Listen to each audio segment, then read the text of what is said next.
Welcome to a new video. So many ask, why do I put Mira and Janemba on S tier? They don't have high damage, or whatever reasoning you had to write that. And I will prove you wrong in this video. So let's take a look at Mira. We have Mira. She has 3 placements. One placement has nearly 60k damage every 3.7 seconds. So I already calculated it, and this is 15.6k DPS. If we have 3 placements, that's just this DPS times 3, so we are at like 47k DPS. And keep in mind, this is without thinking about the arcane buff, the 25%, which if we would add it, would be 60k DPS instead of 47k DPS.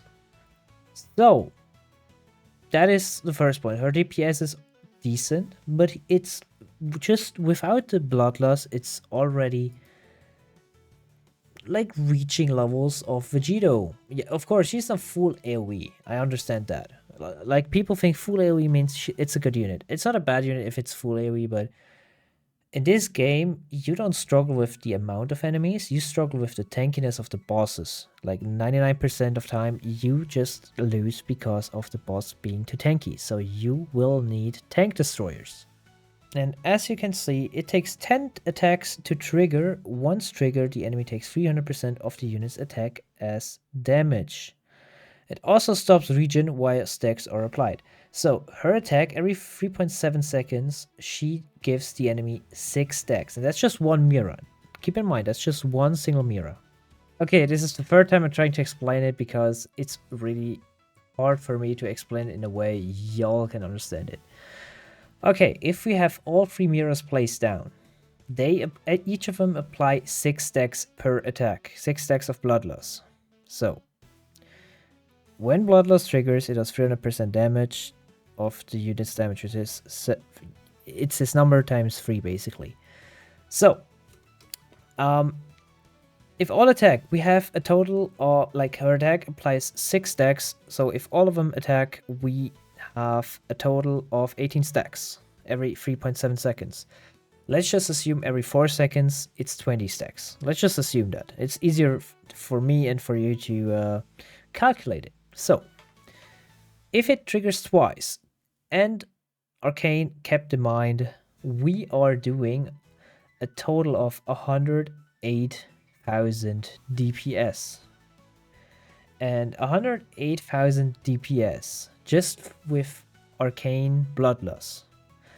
If we combine that with the DPS of all 3 Miras, which was 58k, we have a total DPS of 166k.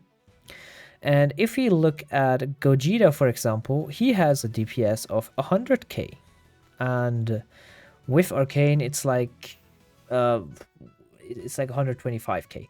So Mira on herself, without any other thing except just Mira with good stats and Arcane, has a higher DPS than Gogeta. Is she more expensive than him? I think a little bit. But it doesn't matter for Infinite. But she's just a better choice, in my opinion, for Infinite. Even though Gogeta wins when it comes to range. Yeah. Like, Gogeta is not bad. I don't want to say Gogeta is bad or anything, but I just want to, like, prove the point why Mira is OP. And then we have her upgrade here. So, yeah, we have 166k DPS on Mira, basically. And now look at Janemba. When we look at his stats, you can see he has similar stats to Mira. He also applies 6 stacks per attack.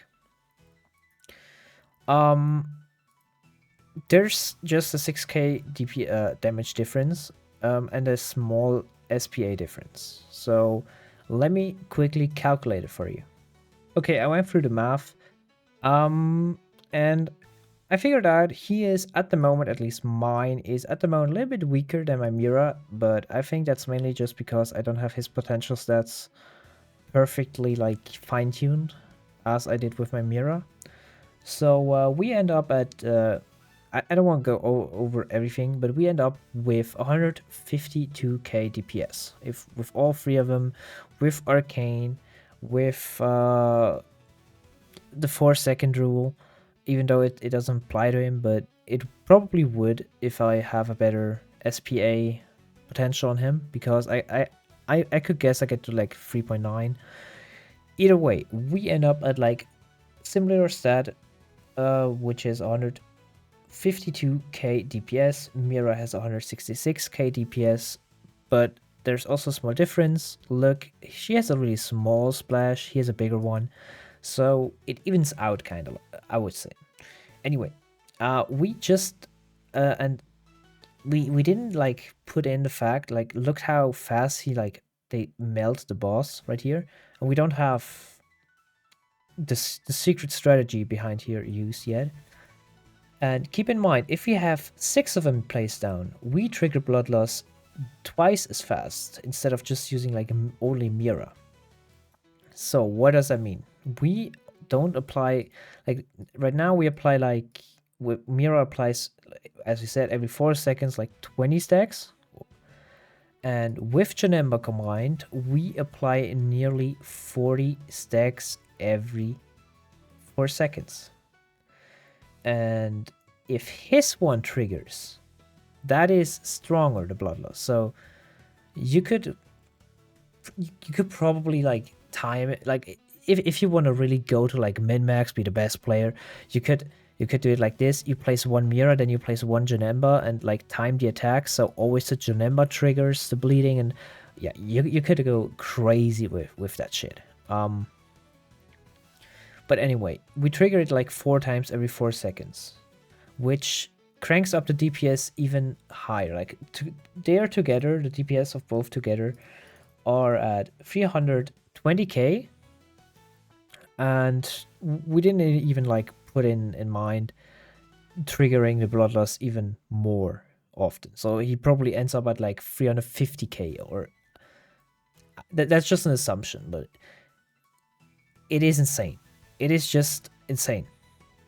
Like, just 2 units reach 350k DPS without Monarch.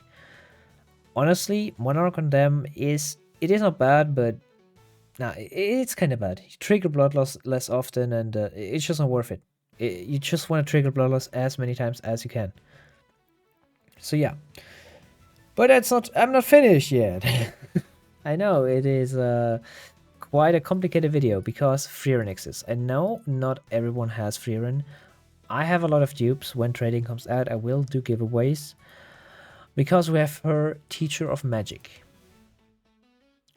And what does Teacher of Magic do? The status effect, which is on the enemy, is increased by 20%.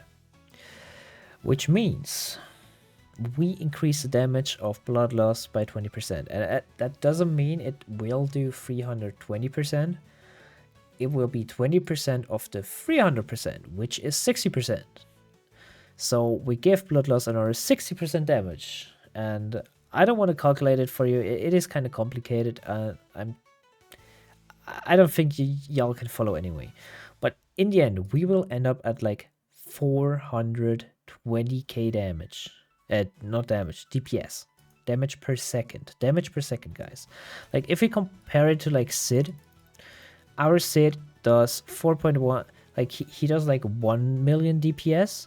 But look at his range. Like, they do half of his DPS in a higher range. And to place all of them down is cheaper, instead of maxing one Sid. And Broly, I don't know what his Broly's DPS was. It was like, what was it, like 200k DPS? Something like that. I think it was like 200k DPS. Yeah.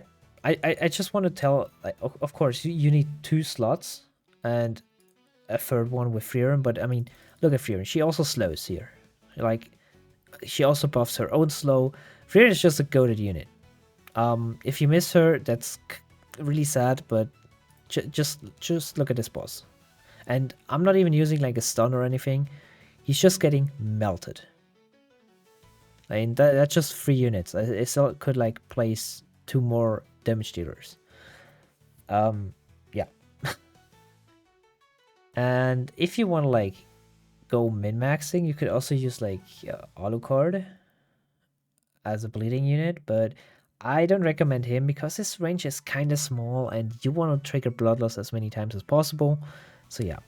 And some of you ask me, why is Arcane so good? The reasoning is you're always effective. You have like an invisible damage amplifier. Like a lot of people think Arcane is not good because my unit doesn't get damage.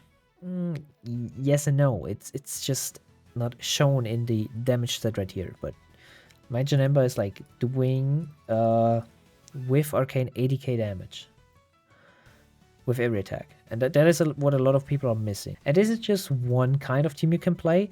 I will make a video about Toji because Toji can also dish out some stupid damage. But yeah, that is why I rank them so high and why Bloodlust is really, really OP. And also why Frean is a unit, if you missed her, is... yeah, you should get her when waiting releases.